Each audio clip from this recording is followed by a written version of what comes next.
哎，王爷，冰块脸，你怎么这么着急就回来了？你不是去讨论国家大事了吗？看这个时间，应该不会有什么大事儿吧？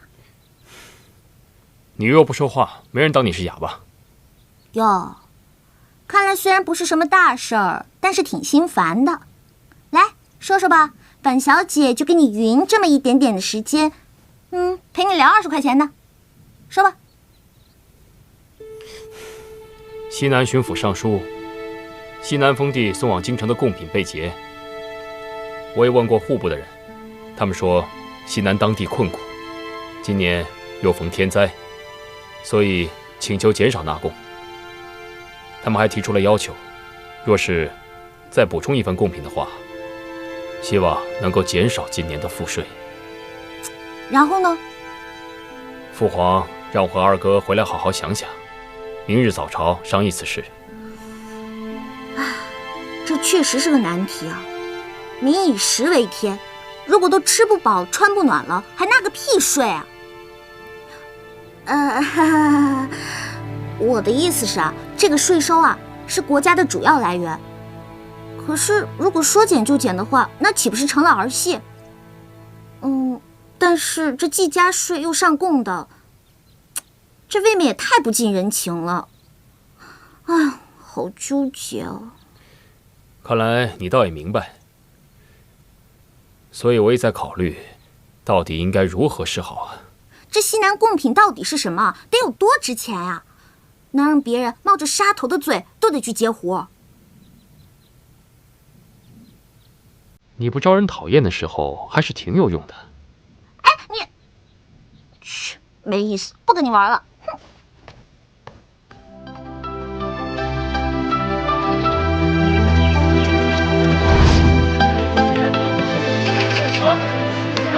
各位父老乡亲、大哥大姐、弟弟妹妹、叔叔阿姨、大姑大婶儿，大家走过路过，千万不要错过。有钱的捧个钱场，没钱的捧个人场。多多支持，多多支持啊！小妹不才，乐天斋老板之一。这乐天斋呢，就位于长安街的繁华地段，环境优美，物美价廉，童叟无欺，还请大家莅临指导。欢迎欢迎啊！现在乐天斋啊，需要招聘掌柜1名、账房1名、下午3名和库房管理员1名。同时我们的薪水也比其他同类店铺高30%。大家走过路过不要错过啊！来，回去多跟兄弟姐妹们宣传宣传啊！多宣传宣传，有优惠啊！有优惠价啊！谢谢。西南上奏，封地送往京城的贡品被劫，又逢天灾，请求今年减少贡赋。众爱卿，你们意下如何呀？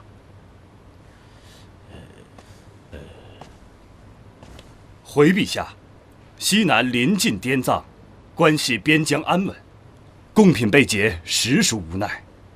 以微臣之见，此朝贡酌情减免，倒也无妨。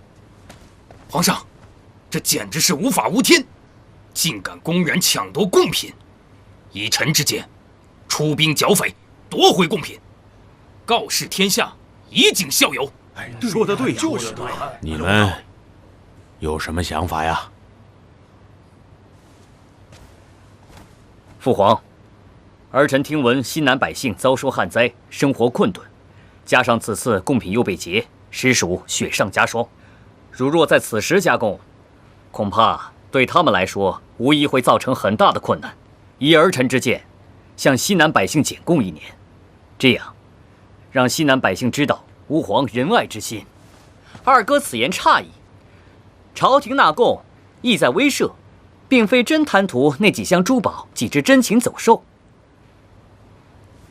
父皇，儿臣认为，贡品被劫，罪在西南，并非朝廷。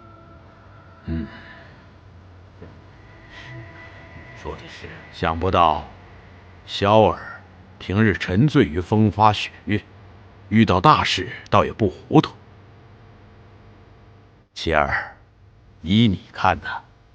回父皇，是否减贡，儿臣不敢妄论。但昨日儿臣翻阅书籍，了解到从西南运贡品进京，所走之路根本不经边疆，似乎并没有土匪藩邦猖獗之地。而这贡品之中，除了少部分珍贵药材外，大部分都是重超千斤的天青石。这种石材我朝有规定，仅限皇家使用。儿臣只是奇怪，像这种沉重又无人敢买的天青石，他们就是真的劫了去，又有何用呢？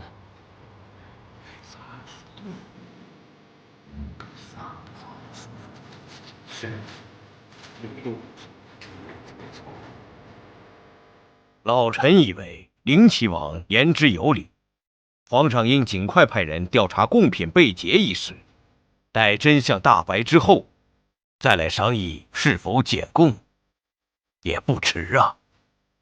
好，准奏，就按爱卿说的办。父皇，儿臣请旨前往调查，还望父皇恩准。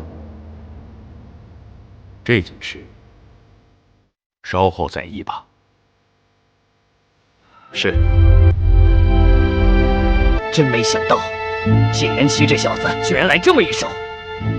他不在父皇面前直接回答问题，反而在父皇面前卖了个乖。事已至此，王爷息怒。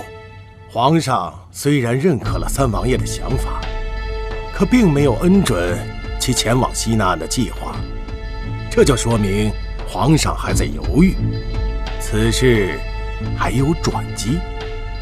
你不妨亲自前去，若是皇上准了，那便是大功一件；若是皇上不准，那就让他谢延齐去吧。到时候，可就怪不得我们了。舅舅的意思是，此去必是微服。此到西南路途遥远，林间多有瘴气，蛮族横行遍地，到时候什么可能性都有啊！啊！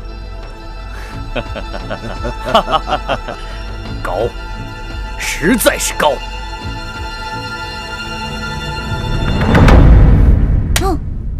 我说王爷，你都看了半个小时了，到底想好了没有啊？王爷，西南地处边陲，民风彪悍，要是查案，我去就行了。您不必以身犯险。以身犯险是小，怕王爷是在故意躲避某人吧？哇，独孤，你可回来了，我快想死你了。我也想死你了呢。独孤参见王爷。回来就好。刚才听你的话，你也不赞成本王前去西南。我想先问一句，王爷此去西南调查贡品一案，是不是故意在躲避与二王爷的正面冲突呢？当然没有。独孤跟随王爷这么多年，对王爷还是很了解的。一旦被说中心事，就是这个表情。不管是查案还是躲避，王爷决定前往，我以后定跟随左右。那可不行，你大婚将近，不能擅自离开的。再说了，宁拆十座庙，不毁一桩婚。啊！哎呀，呸！不能说这种不吉利的话啊！童言无忌，童言无忌啊！青柔说的对，你与嫣然大婚在即，本王绝对不会让你去冒险的。就是啊，你们早一天成亲，那个杜印才会早一天死心嘛。你这个人要以大局为重的，且行且珍惜。看来来得早不如来得巧，老天让我这个时候回来，注定要陪王爷走这一遭了。王爷若有你的陪伴，我大可以放心了。那我也要去。你去做什么？我们此行前去办案，又不是游山玩水。我也是要去办案的呀。你们听说过金田一吗？你们听说过柯南吗？告诉你们，这些我在老家全部都看完了。你们听过吗？真相只有一个。王爷，不如带尹姑娘一起去吧，她鬼主意多，到时候也更热闹一些。好吧。哎，还有我，我可以帮你们易容。哦，对。也罢，算你一个吧。可是父皇尚未恩准，能否同去，还未可知啊。记得上次我要吃那个叉烧包，这次你一定要给我带上，不然在路上我万一饿了，我又吃不着了。对，还有那个什么啊，我想想啊，反正把好吃的全部都得打包。父皇，儿臣想前往西南彻查贡品被劫一事，望父皇批准。你想明白了？儿臣一时糊涂，只想让天下的百姓共沐皇恩浩荡，却没有细心想贡品被劫的细节。是儿臣的失职，三弟他心思细腻，这一点儿臣有所不及。但尺有所长，寸有所短，只要我们兄弟齐心协力，何愁我江山社稷不繁荣昌？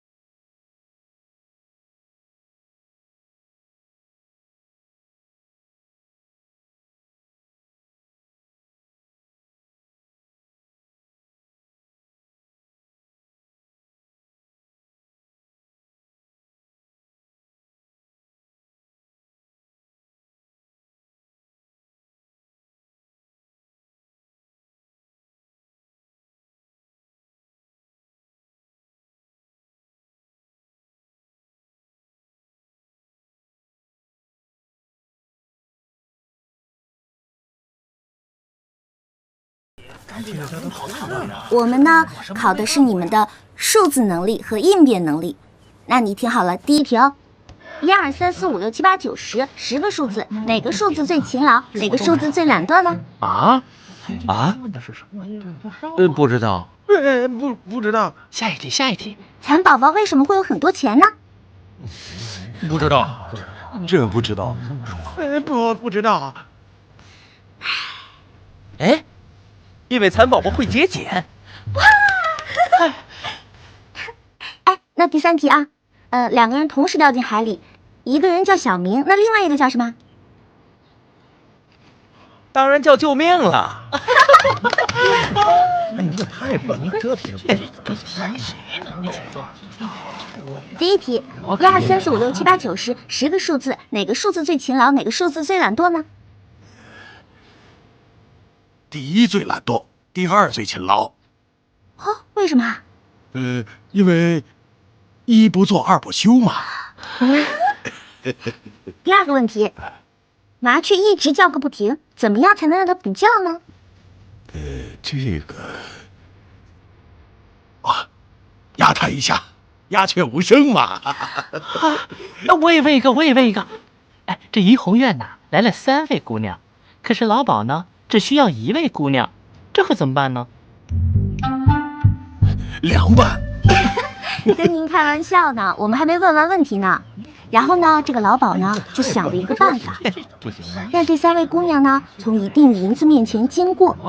第1个姑娘呢见到了银子，把它藏了起来，然后第2个姑娘呢见到了银子，捡了起来交给了老鸨。这第3位姑娘看到银子，立马跑去找老鸨，老鸨还把银子分给她一半。你说老鸨会选哪位姑娘进去呢？第2位。为什么？因为他人品好啊。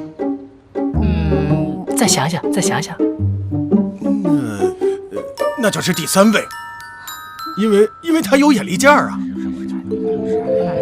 废话，当然是找那个脸蛋最美、身材最标致的那个了。这哪来的？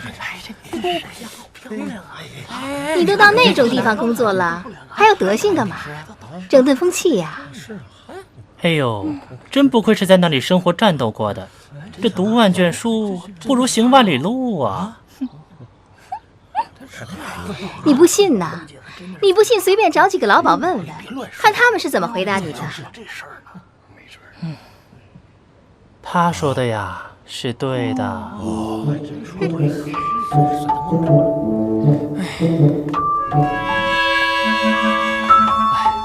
太奇怪了，哪有这样出题的？确实还弄暗号。走。喜你成为乐天斋的一员，让我们为了理想而努力。纳斯达克不是梦。哎，你给我演示一遍我刚刚教你的推销方案。全场20文，只要20文，手绢20文，皮包20文，全部都是20文，只要20文，20文你买不了吃亏，20文你买不了上当，快进店选购吧。怎么样，可以吗？相当可以啊！给你32个赞。此行我路过杏花村，刚好带了几坛好酒。首先预祝王爷在朝中一切顺利。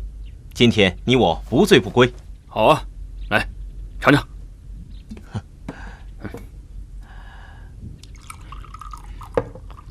干一杯，请。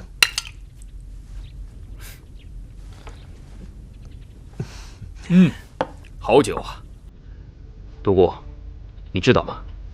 今日父皇准奏的时候，我突然感到非常的开心，真的很开心。这和以往得到一匹宝马或赢了一盘棋局的感觉完全不同。我也难以形容这是什么样的感觉，就像在做一件非常重要的事情。看来王爷对朝中之事感兴趣了。嗨，哪里？不过今日朝上，二王爷主动请缨，却输给了王爷。我怕他在别的地方动什么心思，还请王爷一切小心为妙。哎，来，再干一杯。王爷请。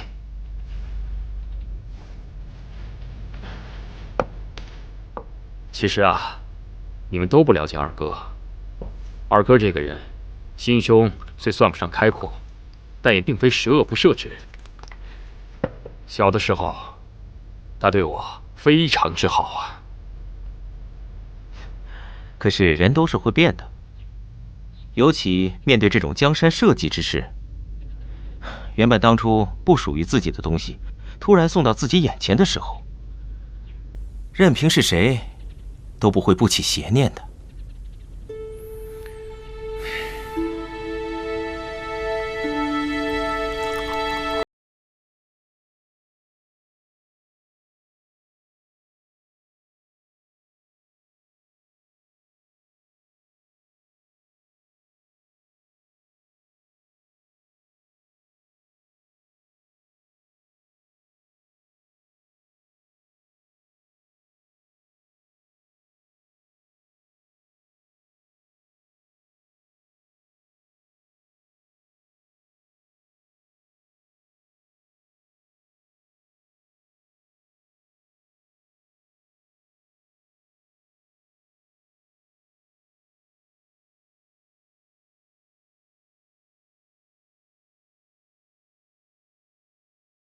关的感觉可真爽啊！你别说，后面那几个人还挺聪明的。那可不是，最后那小子太专业了，要不是我知道他的底细，我真怀疑他也是穿越过来的。哦，对了，我交给你个任务啊。你说。是这样的，就是以后呢，我们再给他们上点培训课，给他们稍微打一丢丢鸡血。哎，但是也别搞得太像传销了。哎，没错，我觉得啊，等咱们开业了之后啊，还需要再发展一些会员和 VIP 客户什么的。啊，对。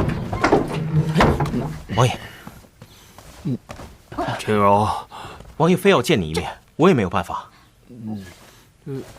哎，什么味儿啊？臭死了！慢点。独孤园，他不能喝，你就别让他喝嘛。我最讨厌酒鬼什么的了。这不是庆祝王爷入朝理事吗？这可不是一件小事啊！对了，青柔，王爷住在这里，那你今天住哪儿啊？这个，有了，放心吧，不用担心我。天色已晚，你也早点回去休息吧。我呀，自有安排。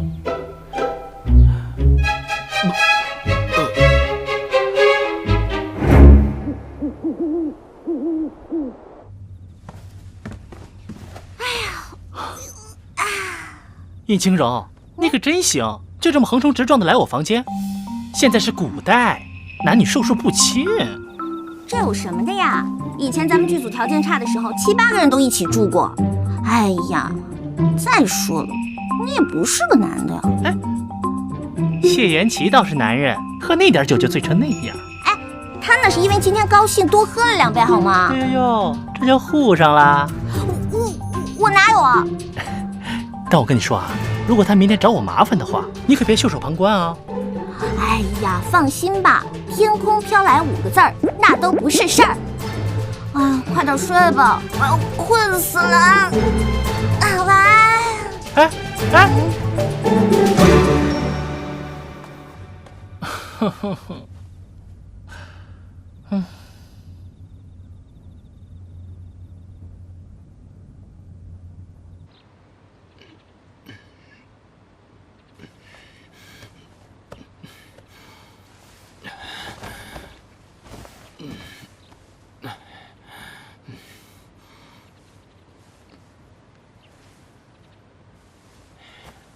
大胆！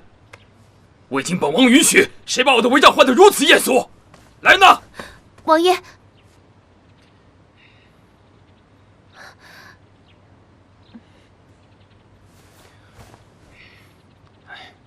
别找了，你家小姐不在这儿。对了，吩咐后厨给本王煮点醒酒汤来。是。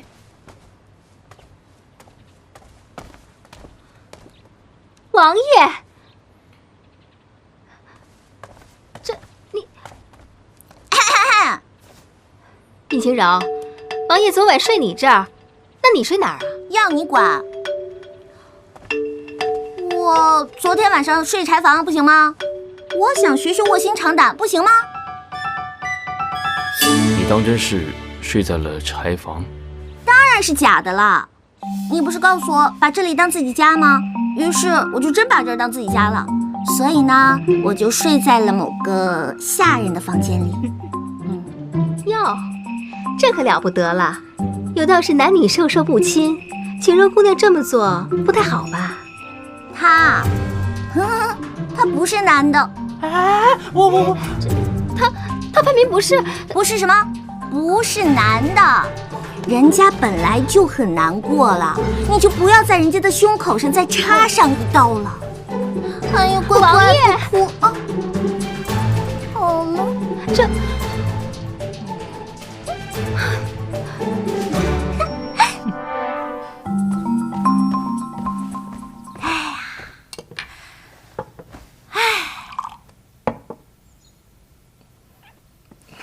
哎，你说这年头，男人难做，女人难做，哎，像我这种情况更难做。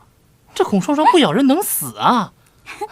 都说一山不容二虎，除非一公和一母。青柔，我看你以后啊，还是得小心点儿。哎呀，你就别抱怨了。我把皇上赐我那些布料任你随便选，还不行吗？真的假的？我看了好长时间那些料子呢。哎，你说我做一些什么呀？做一件衬衫还是马甲？瞅你那小家子气！哎，给我倒杯水。喝茶。小姐，你回来啦？小姐，喝茶。这是我刚泡的龙井。对了，小姐，我觉得我们应该去寺里上上香。过几天王爷不是要前往西南吗？我们可以替他去求个平安符，顺便什么？我看你是想出去玩了吧？好啊，我正要说的是，你想得好，想得妙，想得呱呱叫。最近天气这么好，我们刚好去山间走走，强身健骨，陶冶一下情操。你这个想法不错。太好了，我这就叫门房准备马车，我们去法门寺。哎，不，我们不去法门寺，我们去清源寺。清源寺？这帮古代妇女是有多无聊啊！一年到头的social活动，除了花卉就是花卉，哦，还有上香，真没意思。好了，走吧。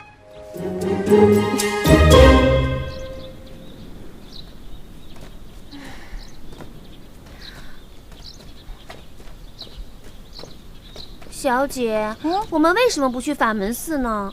城里的夫人小姐都愿意去那里，那里香火鼎盛，寺外也很热闹，什么香囊啊、手帕呀，都比别的地方雅致多了。还有小姐说的那个什么帅哥也多，哪像这里呀，又远又没意思。你懂什么呀？真正修行的人要那么热闹干嘛？你看看这儿，环境清幽，意境高远，这才是修行的好地方呢。高远？哪里高远了？我听王爷说过一句话，叫“大隐隐于市，小隐于山”。照这样说来，还不是法门寺的和尚修行的厉害呀？哎呀，你还学会顶嘴了。我其实呢是想探探悬空老和尚的底。听说万花会上的批注和占卜都是他搞的，我看呐，10有8九跟杜隐是一伙的。我跟你说，这世道上老道尼姑和尚队伍里骗子最多了。哎，走了。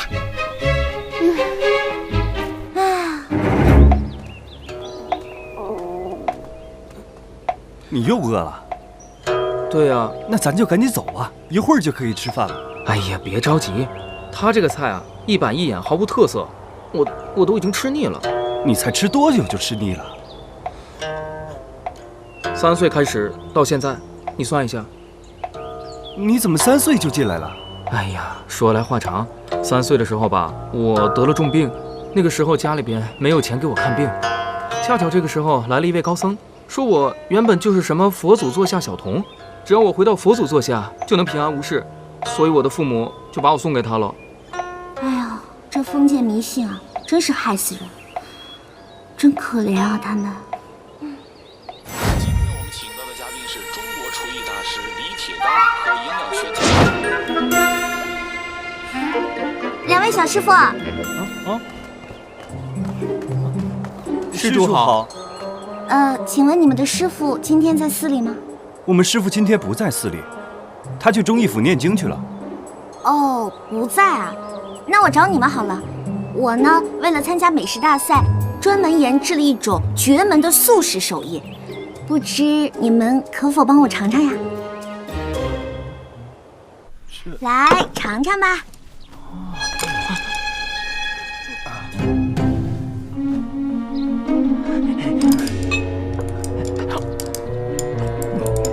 好吃吗？哎，你们别光顾着吃啊，我家小姐问你话呢。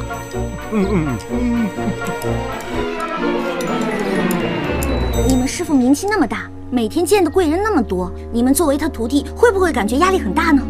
而且你们这个领域发展前途那么好，但是竞争也相当的激烈啊。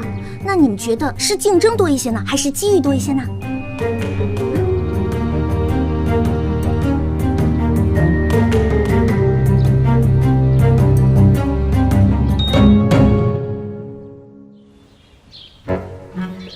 照这俩小和尚说，看来真是悬空搞的鬼啊！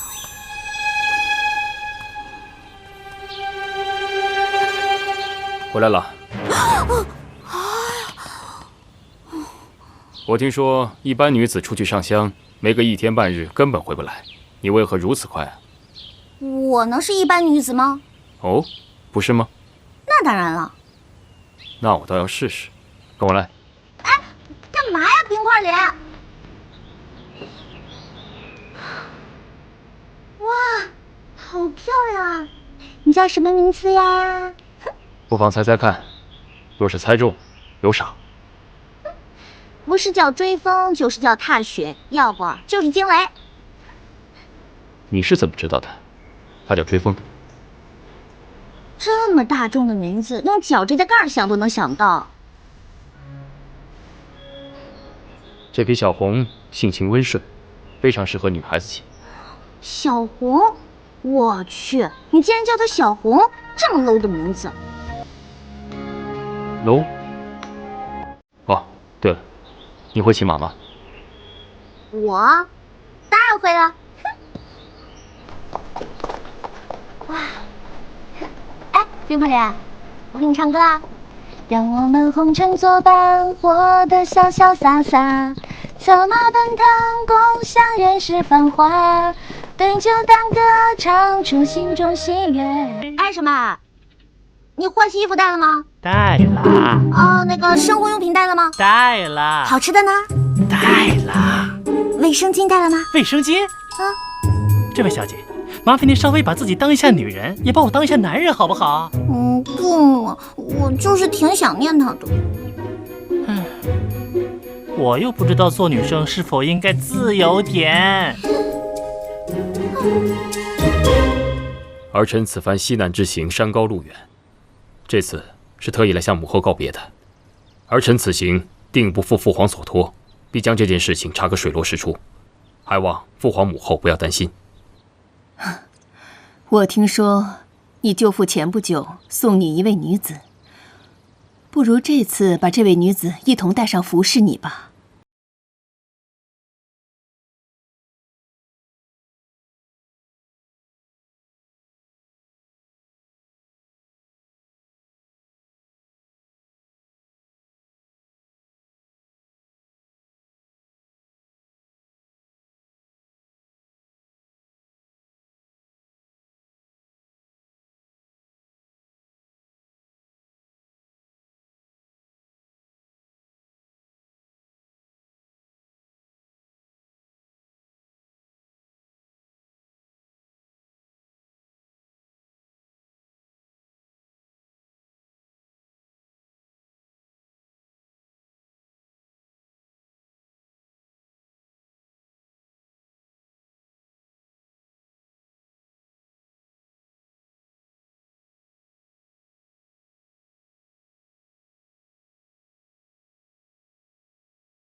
儿臣告退。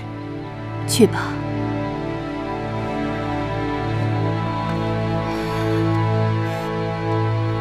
别起正点。哎，王爷来了。哎，你回来啦？皇上、皇后娘娘身体怎么样啊？还好，母后给我准备了一些配好的药，还嘱咐了一些话。你们收拾的如何？差不多了。哎呀，特权阶级就是好啊，什么事儿都有人帮你准备，哪像我们呀，事事都得亲力亲为。青柔，我今日入宫，母后说什么？说让你在路上好好照顾我，还是有什么东西需要我们帮她带的？母后乃一国之母，哪会缺什么东西？就算是缺，下面也会有无数人帮着想办法。亏你想得出来。我就是好心嘛，不刻薄能死啊！真是，天色不早了，你快走吧，别耽误我们收拾东西了。明天还要早起呢，我们可不像某人，事事都有人伺候。赶紧走吧你。早些休息。尊上，双儿还是觉得谢延琪此行应该跟随于他，大不了扮成丫鬟婆子之类的。你们都走了，就剩双儿一个人，双儿也成不了什么事啊，您说是吧？你放心，我早已安排好了。今天皇后叫三王爷入宫，就是安排带你一起走的事。随后就有人来通知你了。连皇后身边都有尊上的人吗？这就不用你操心了。你只要记得，你对我来说很重要。双儿知道，自从那一日你在凤凰楼救了我，还帮我当上了花魁，双儿就知道，双儿心中也是有尊上的。你想多了，不要忘记自己是什么身份。双儿不会忘记尊上的恩德，双儿此生都只是尊上的人。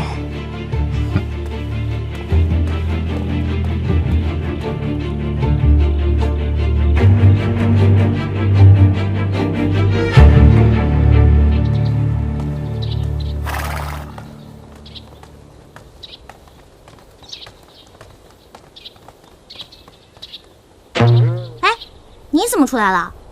都不是外人，别这么送来送去的。殷晴柔，王爷没跟你说吧？我要跟你们一起去西南了。这可是皇后娘娘的意思，而且还让我照顾王爷的起居。就你，我就呵呵了。别人不照顾你都烧高香了，你还照顾别人？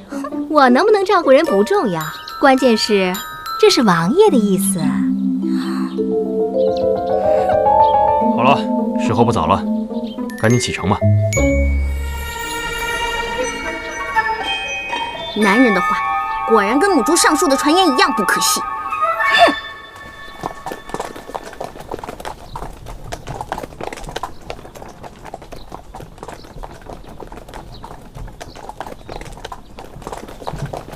噔噔噔，看这是什么？这是周老师给咱们做的纸牌。咱们是斗地主还是双生？斗地主。好。殷姑娘，斗地主为何物？双生又为何物？这斗地主呢，就是一种休闲的游戏，就是3个人玩的游戏。其中有一家呢是地主，另外2家合力击垮地主。出牌呢可以出1张，也可以出2张。3张一样的呢可以带1张或者2张。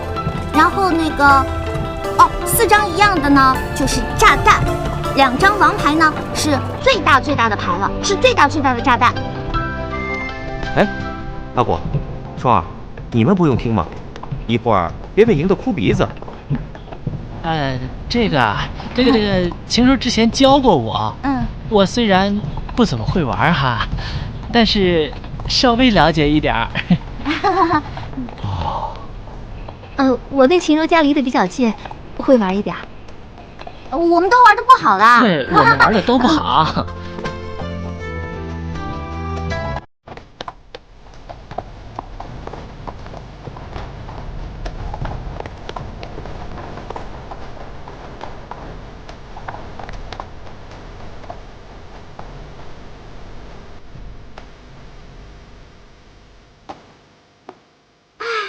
很久都没有这么开心了，是不是？哎呦，为何会如此打扮？成何体统？独孤远，你怎么这么厉害啊？你真的是新手吗？你明明比老手还要老手呢。谁说不是呢？这么多年都白活了，这剧组也白混了，玩斗地主输给了一个古代人。哎，王爷，看你也挺闲的，过来跟我们一块玩吧，可好玩了。当真如此有趣？其实真的一点都没有意思呢。像王爷这种人，会玩这种上不得台面的游戏吗？王爷是一个高尚的人，是一个纯粹的人，是一个有思想道德的人。他是一个脱离了低级趣味，忠于民、忠于心的人。你说王爷他会玩吗？不会，不会。依我看，你是怕输给本王吧？切，激将法，呵呵。行，我就是怕输给你，怎么着，打我呀？我还怕教会了徒弟饿死师傅呢。你，禽兽！好了好了，算你一个，不过你可不许耍王爷脾气，要愿赌服输的。什么叫算我一个？本王还不稀罕呢。哎，王爷，王爷，真小气。哎，王爷，你就大人不计小人过，你跟我们这是什么气呀？赶紧回去跟我们玩吧。也罢，赢了他们，看他们还叫嚣。走，炸弹！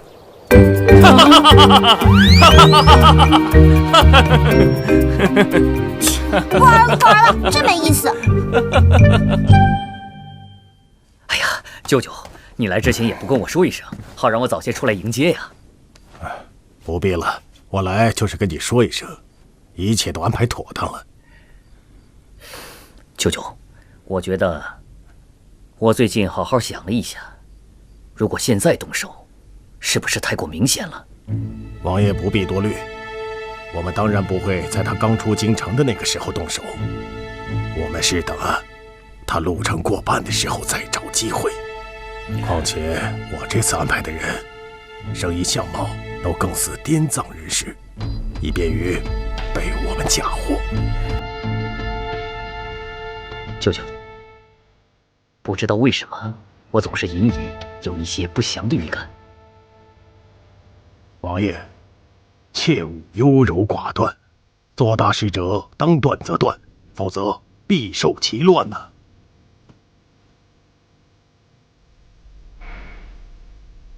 那就依舅舅所言吧。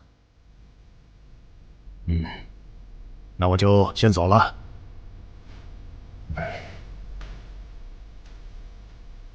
王爷，我还要再提醒一句，现在是关键时刻，王爷要少花心思在女人身上，红颜祸水啊！是，舅舅教训的是，本王知道了。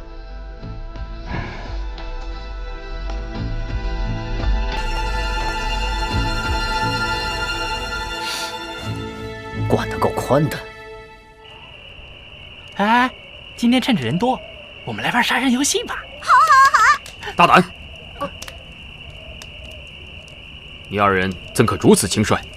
杀人乃触犯国法，怎可以游戏惩之啊？哎呀，你误会了，不是真的杀人，而是那种审案型的游戏啊。那也不可。究竟是何游戏？名称如此凶险，真无聊。哎，要不然这样吧，咱们每个人都讲一个鬼故事，趁着这夜色，多刺激啊！好，我先来，这个最在行。让我给你们想一个灵异一点的智力型的问题。哎呀，快点儿！就你事儿多，听着。在一个县城里呢，母女3人相依为命。可是有一天呢，母亲突然离世了。在亲戚的帮忙下呢，他们办了丧礼。可是呢，在丧礼上，妹妹见到了一个远房的表哥，并且对这个表哥可谓是一见倾心啊！一见倾心？晴柔，你搞清楚好不啦？这可是恐怖故事，不是你看的那些言情小说。就你事儿多，真是的。听着，可是葬礼还没结束，表哥呢就不见了踪影。表妹就找啊找，总是找不着。她呢日思夜想，茶不思饭不想，人都消瘦了许多呢。突然，哎呦，吓死我呀！突然呢，这是哪门子恐怖故事啊？这个故事确实曲折离奇，匪夷所思啊！阿广你先说。我觉得这个妹妹不是个疯子，就是个变态。No， 冰块脸，你说。依我看，这个妹妹应该是认为表哥喜欢姐姐，所以心生妒忌，才下此毒手。也不对。独孤猿，那你觉得呢？阿广和三王爷说的都不对吗？都不对。在独孤看来，这位姑娘一定是一个简单直接而又不用头脑之人。为什么？我想一想，不知道对不对？莫非是那位妹妹一直很想再次见到自己的表哥，而苦无对策？她只知道上次是在母亲的葬礼上见到他，所以她误以为再办一次葬礼就可以见到自己的表哥了。我本以为从网上看到的这个测试犯罪的题目，他们这些古代人肯定猜不出来。可是独孤猿竟回答得如此清晰，轻轻松松的。他内心到底是什么样子的呀？真猜不透的。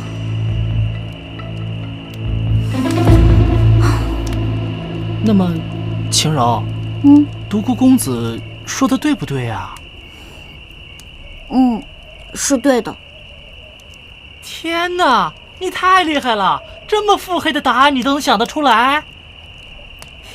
这算什么破故事？如此阴暗。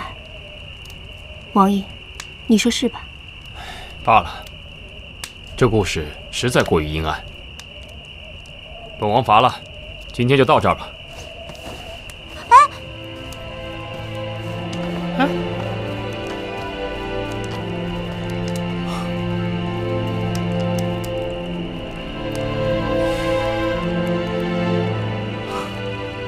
那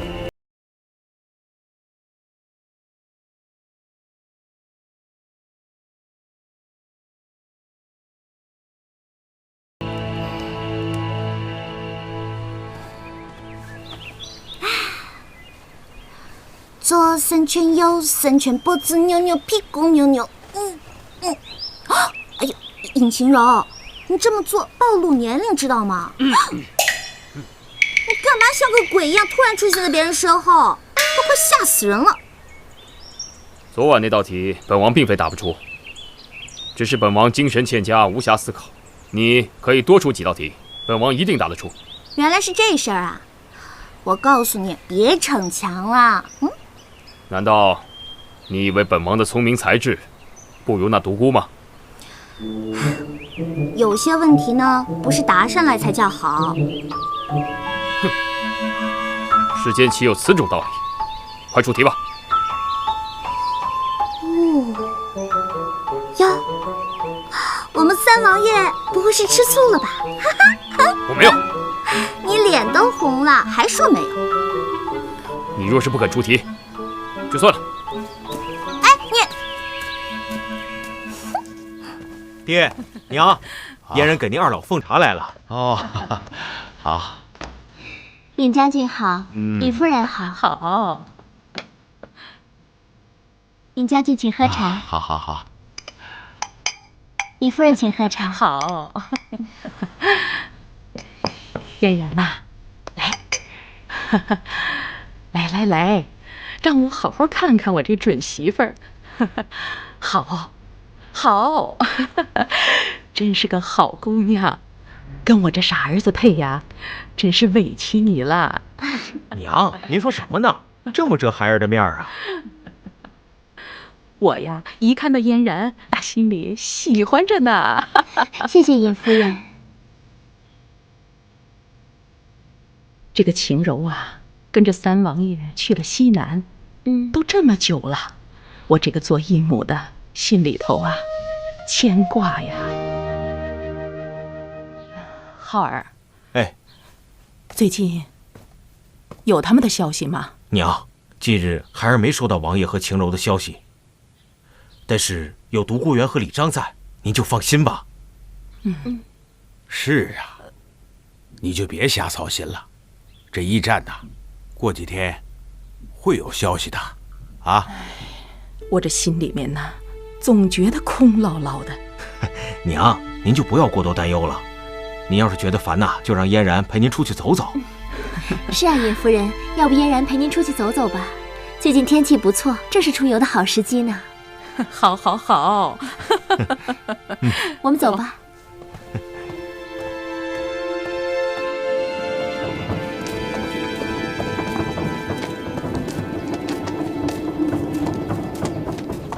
站住！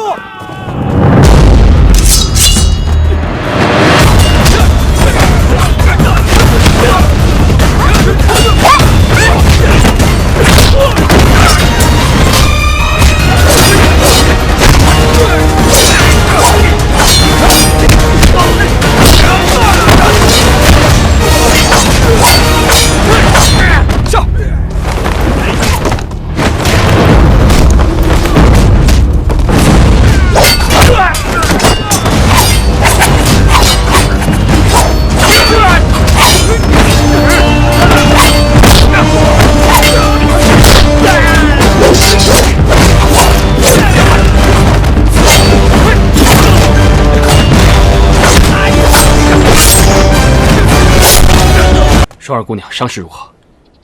双儿姑娘的刀伤正好在要害部位。啊，那可怎么办呢？现在只盼双儿姑娘吉人天相了。独孤，一定要尽力救她性命。王爷放心，独孤定当竭尽全力。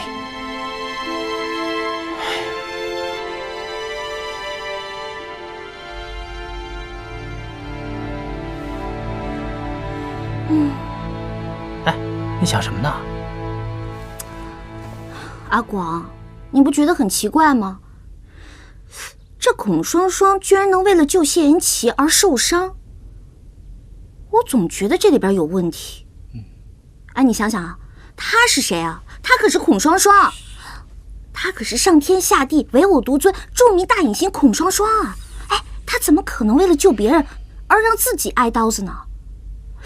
我觉得啊，这里边一定有问题。哎，其实我也想不明白，以他孔双双的个性，怎么可能做出这种事？难不成他真的喜欢三王爷？不会吧？这里面啊，一定有阴谋。但是请设想一下，如果我们现在去跟三王爷说，他肯定听不进去，反而还会觉得我们是小人之心。你觉得呢？我觉得还是慎重行事，静观其变吧。他孔双双虽然坏，但罪不至死。是啊。希望他能挺过这一关吧。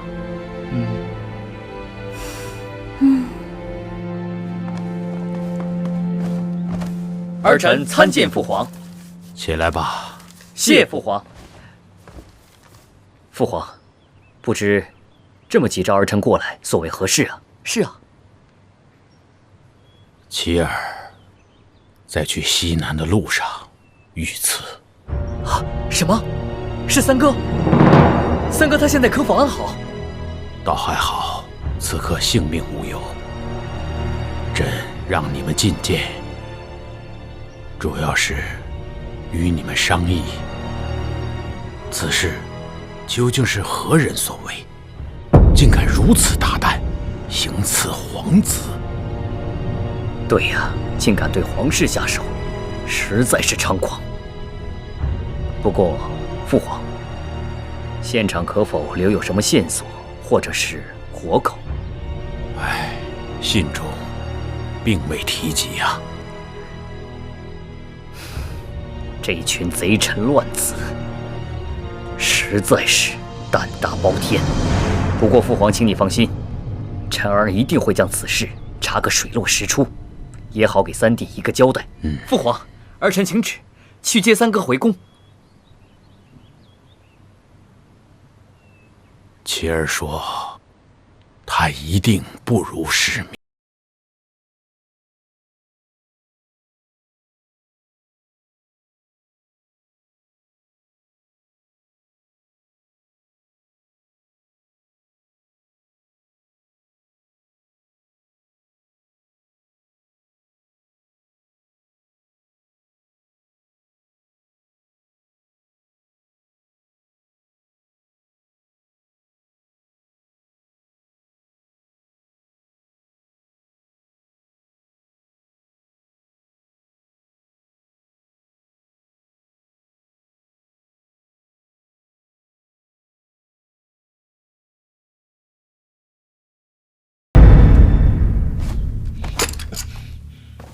少将军，万万不可呀！让开，小心我不伤你！住手！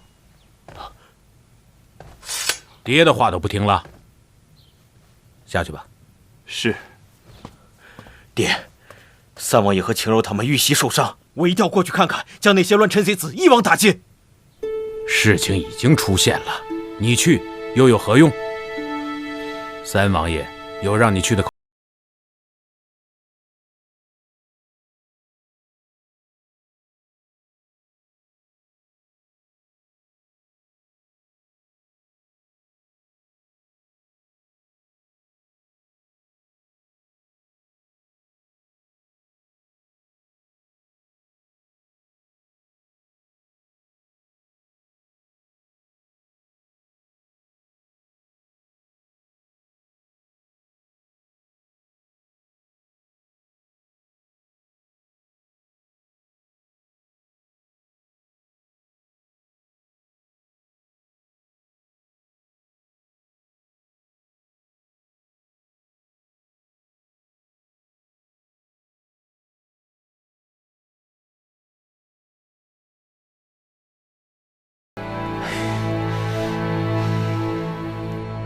妻儿这段时日，真是多灾多难。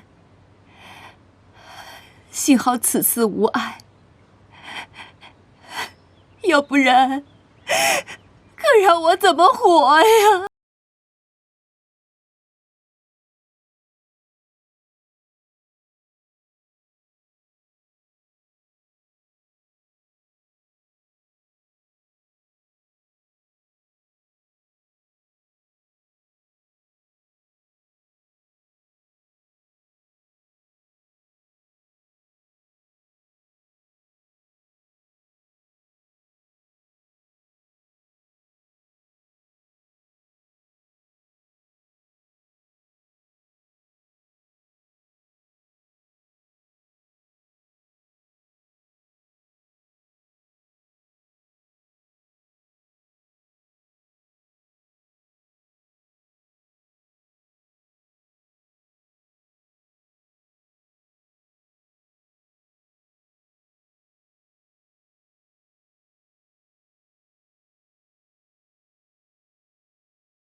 勿念。三王爷果然仁义啊！其儿此举，乃我朝社稷之福。皇上英明。此事不但没有取了老三的性命，反而让他占了先机，真是气煞我也！气煞我也！他谢延琪这步棋实在是高明啊，尽得皇上的心意。舅舅，你说他此次遇袭，会不会已经掌握了什么证据呢？这个我也说不清楚。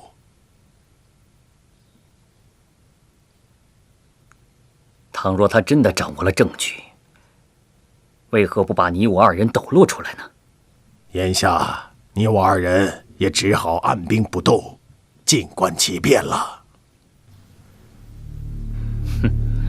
谢延琪这小子果然阴险，此番虽然没有伤了他，但是本王绝对不会就此罢休的。谢延琪，我要让你死在我的手里。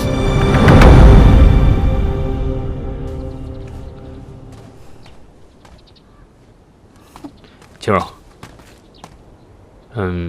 双儿姑娘伤势如何？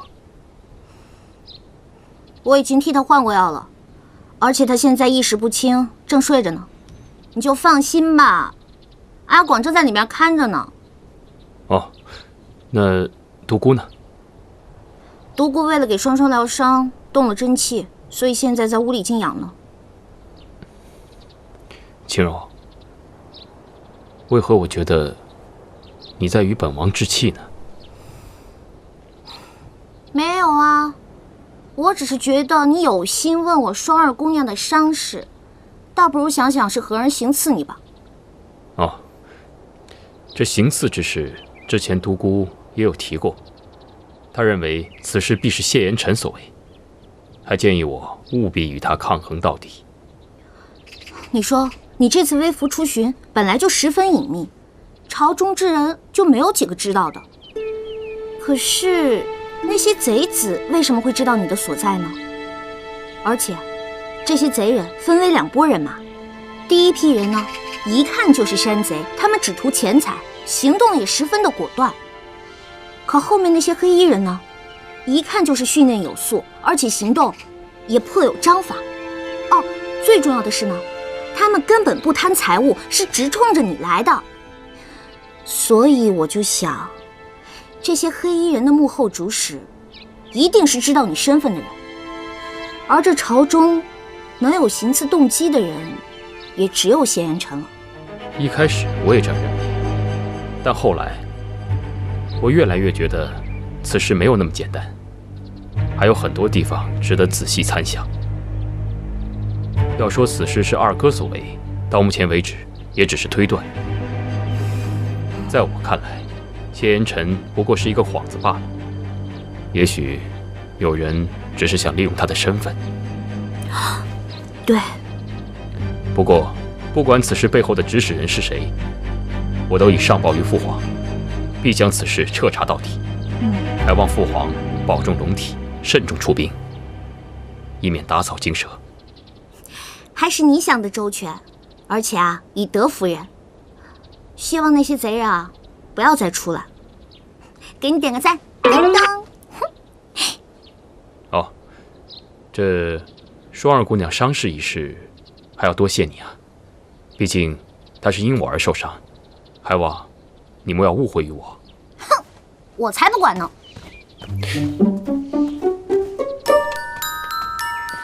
女孩的心思，男孩你别猜，别猜，别猜，你猜来猜去你。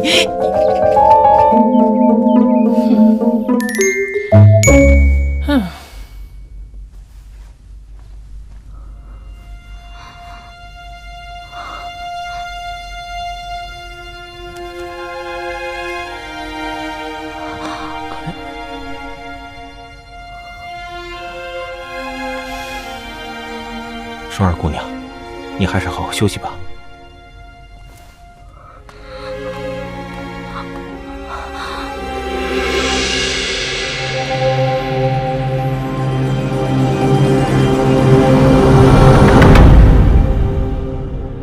自从一儿归天，太子之位就悬而未决。众爱卿，你们怎么看呢？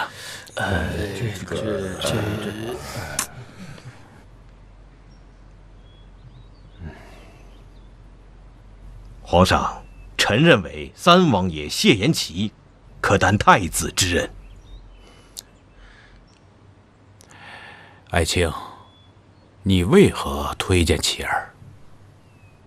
三王爷为人宅心仁厚，遇事沉稳，既不张扬，实乃储君之最佳人选。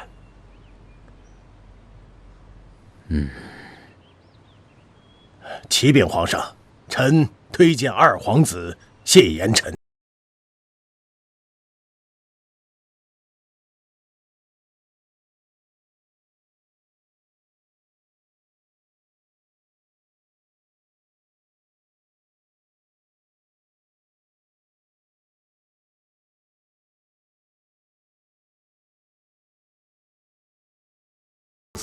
在彻查贡品被劫一事的路途中，一路上